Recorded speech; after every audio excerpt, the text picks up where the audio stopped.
So we can study the entire evolution in three broad heads. The first being during the pre-independence era. So during the pre-independence era, we know that corporate laws and the entire structure of corporates was not very popular in India. It was with the advent of the Britishers that the concept of an artificial person or a separate legal entity was brought into India. Coming to post-independence, we had our first Companies Act of 1956, and we had the Monopolistic and Restrictive Trade Practices Act of 1969, which dealt with the anti-competitive conducts. Moving forward to the post-LPG reforms, we see that once the LPG reforms were brought, we had the advent of foreign companies in India, and our economy, it opened up, it became global and liberalized. So from there on, we had a total revamp of the laws. The first was the Competition Act, the other was the SEBI Act of 1992, then we had the Companies Act of 2013, and the latest was the Insolvency and Bankruptcy Code of 2016. Now, as my topic says, we need to focus on corporate laws in India. So what are the factors which have led to an increase in the relevance of corporate laws? So the first reason is the LPG reforms. Now, with foreign companies coming into India, a need was felt to regulate the entire economy and to regulate the corporate sector of our economy. Then, with foreign companies coming in, we had an increase of the foreign direct investment, and we had technology coming into our country. Now, for all of these, there were new laws which were required. And we needed a more liberal law, which was not very much, we did not want too much red tapeism also, but at the same time, we needed some kind of laws to govern this entire sector. Now, why is corporate law important in India? Firstly, I believe that corporates or companies, be it a body corporate under Companies Act or a limited liability partnership, all these structures, they play a major role in developing our economy.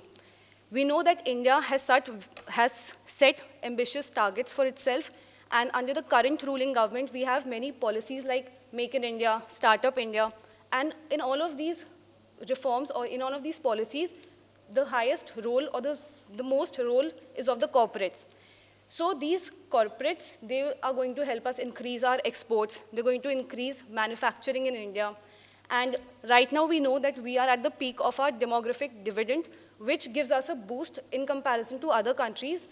And that is why we can use these young minds, to promote the startup culture in India.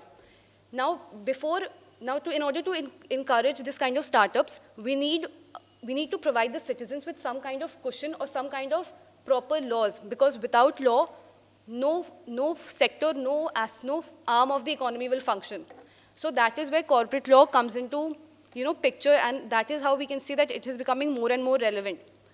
Lastly, I'd like to conclude with a few important case studies or recent events which highlight how important it is to increase the awareness of corporate law and how important it is to increase the outreach of corporate laws to every sector, every corner of the country.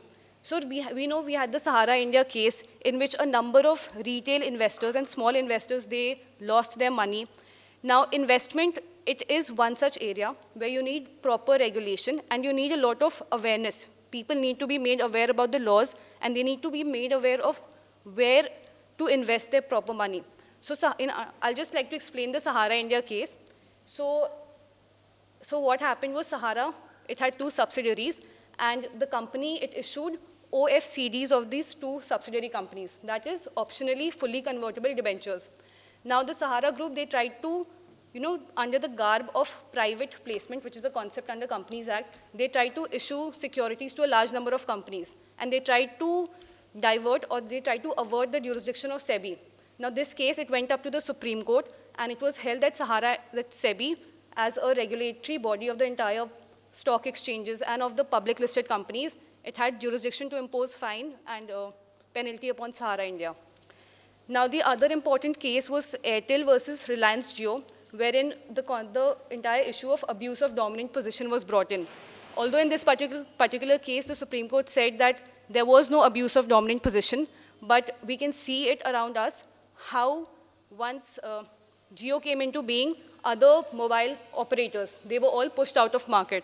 So this was one it was an error of judgment on the part of the court, but there's always scope for improvement, and we can just wait and see what happens next. So that is all.